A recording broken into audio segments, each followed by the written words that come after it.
नमस्कार मंडळी, मी आहे भाग्यश्री आणि मी राहते नागपूरला. तर सकाळी उठल्यावर मला दोनच प्रश्न पडतात, तेही म्हणजे आज मी बनवू काय आणि दुसरा म्हणजे मी आज लावू काय.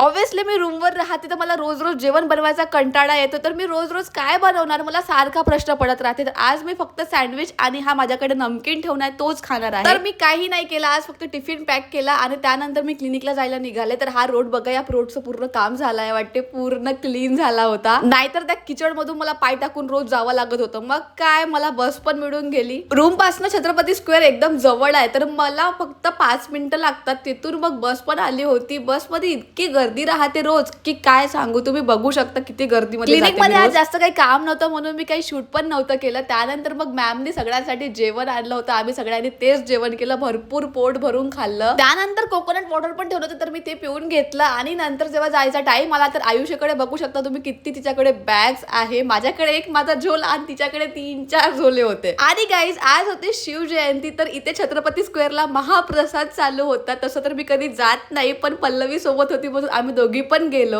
इतकं मस्त जेवण होतं, मसाले भात, डाळ भाजी आणि कढी होती. खूपच भारी टेस्ट होती गाईज जेवणाला. आम्ही मस्त पोटभर जेवण केलं. मग मला आठवलं की माझ्या रूमवर भाजी नाहीये, तर मी भाजी घ्यायला गेले होते आणि तिथे मला ही कच्ची केरी दिसली. यार किती भारी आले पण आंबे इतक्या लवकर, माझ्या तोंडाला एकदम पाणी सुटलं. पण मी हे नाही घेतले, जे लागते तेच घेतलं. त्यानंतर मग सरळ मी रूमवर गेले. तर हा व्लॉग मी इथेच एंड करते. भेटूया आपण नेक्स्ट व्लॉग मध्ये. Okay, bye bye.